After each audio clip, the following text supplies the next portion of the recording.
চৈত্র সংক্রান্তি আর পহেলা বৈশাখ মানেই বাঙালির প্রাণের উৎসব। আর সেই উৎসবেরই এক প্রাচীন অনুষঙ্গ চড়ক পূজা ও মেলা। লালমনিরহাট সদর উপজেলার সাপটানা মাঝাপাড়া গেন্দালাটারি গ্রামে প্রতি বছর পহেলা বৈশাখে বসে প্রায় ২৫ শতাব্দীর পুরনো এক চড়ক মেলা।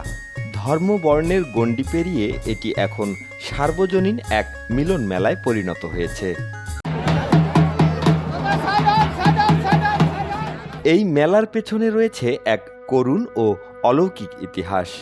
স্থানীয় শ্রী জ্ঞানদালা ধনী বর্মন বজ্রপাতে ২ ছেলের মৃত্যুর পর স্বপ্নে পান এক দৈব নির্দেশ। চড়ক পূজা ও মেলার আয়োজন করলেই মিলবে অশুভ শক্তি থেকে মুক্তি। সেই বিশ্বাস থেকেই শুরু, যা আজও চলছে বংশ পরম্পরায়। চড়ক মেলা মূলত শিবের গাজনকে কেন্দ্র করে। এখানে চড়ক গাছ উত্তোলন, সন্ন্যাসীদের পিঠে বড়শি ফুঁড়িয়ে শূন্যে ঘোরা আর শিবের নৃত্য পরিবেশনা সব মিলিয়ে এক অনন্য আধ্যাত্মিক আয়োজন। এই আয়োজনের নেতৃত্ব দেন মায়েরা।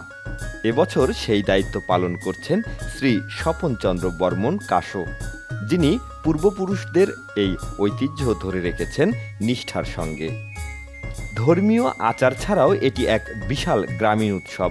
প্রতি বছর ১০ থেকে ১৫ হাজার মানুষের সমাগম ঘটে এখানে। মিষ্টি, জিলাপি আর শিশুদের খেলনায় জমে ওঠে মেলার মাঠ। বিভিন্ন প্রজন্মের মানুষের ভিড়ে মিশে থাকে বিস্ময় আর ভক্তি।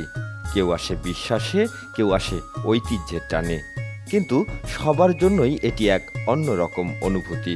আধুনিকতার ভিড়ে যখন হারিয়ে যাচ্ছে অনেক লোকজ উৎসব, তখন জ্ঞানদালটারির এই চড়ক মেলা একটি উজ্জ্বল দৃষ্টান্ত। বিশ্বাস, ঐতিহ্য আর অসাম্প্রদায়িক চেতনার এক জীবন্ত প্রতীক। Desk report, Lalmonirhat news.